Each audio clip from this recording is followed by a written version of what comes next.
Like the current thing that is really the big story right now is social media.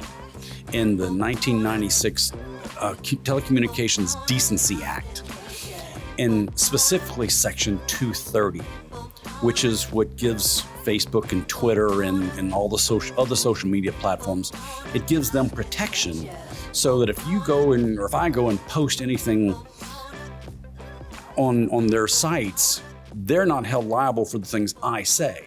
Right. It distinguishes between the platforms and the users of said platforms. The content doesn't belong necessarily to Facebook. The content belongs to Haggai. Correct. Or the content belongs to Patty G. And as long as you're not, threatening someone's life or some of the other things that have recently been coming up on some of the different platforms, they just pretty much kind of wiped their hands off and said, we're going to stay away from it. Yeah, you post whatever you want. And things have just gotten out of hand as of late.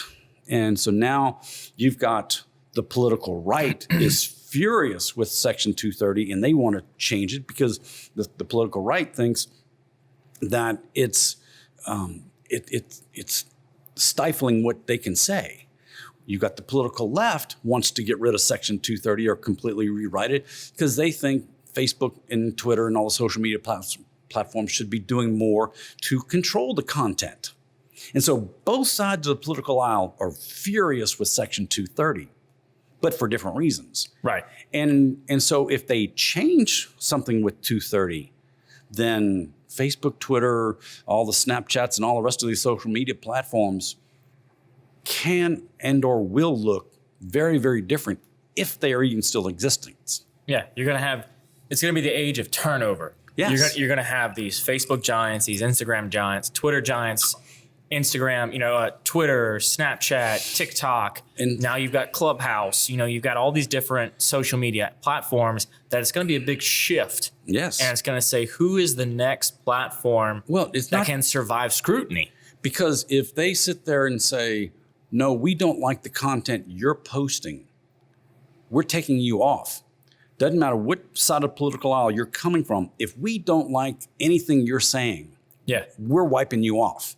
And so how many people are going to stick around then and keep on when you got 2 billion people on Facebook who are furious and they just pull off of Facebook? Well, then Facebook goes away. Yeah, it's the second as a social platform, when you lose your users, you lose your business. Yes. Because your business is derived ultimately by ads.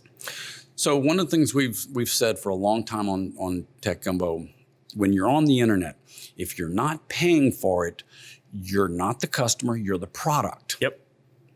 And people have a hard time understanding that. We just did a 22-minute segment about the different information that Facebook collects on you. It's a lot. It's a There's whole lot. 83 categories of information that Facebook collects about you. In 41 of the 83 categories, the last thing it says is other data. To grow the umbrella of all umbrellas. So the fact that Facebook knows more about you than you do, and Google knows more about you than Facebook does. And now Alexa is creeping up. The delusion of privacy ended with the beginning of Google. Yeah. Is another one of the things we've been saying, because there is no more privacy. Your social security number is floating all over the internet. Whether you like it or not, if you've ever posted, if you've ever applied for a credit card, if you've ever had to give anyone anything, your social security number, it's out there.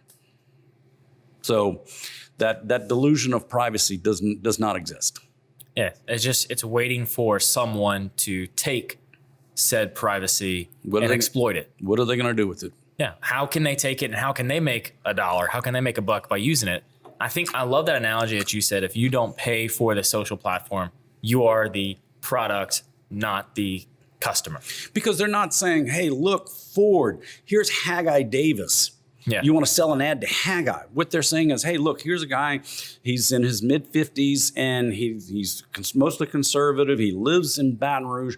He likes pickup trucks. You want an ad for a guy like that?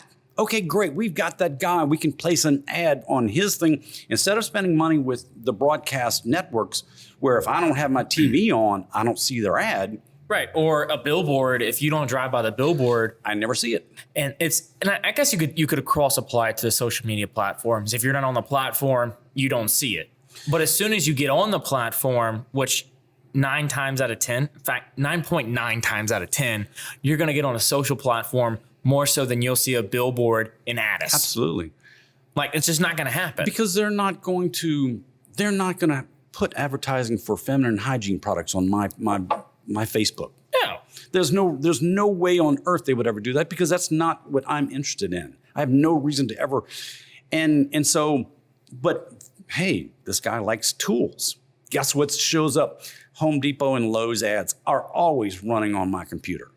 Yeah. Because I've been in there. And they're able to articulate the message in a way that's scary for a lot of people. Sure. I mean, when they look at like, oh my gosh, I just had a thought and I was having a conversation with somebody on the phone, and then I did a Google search afterwards about this one particular product, and now I'm getting advertisements for competitors.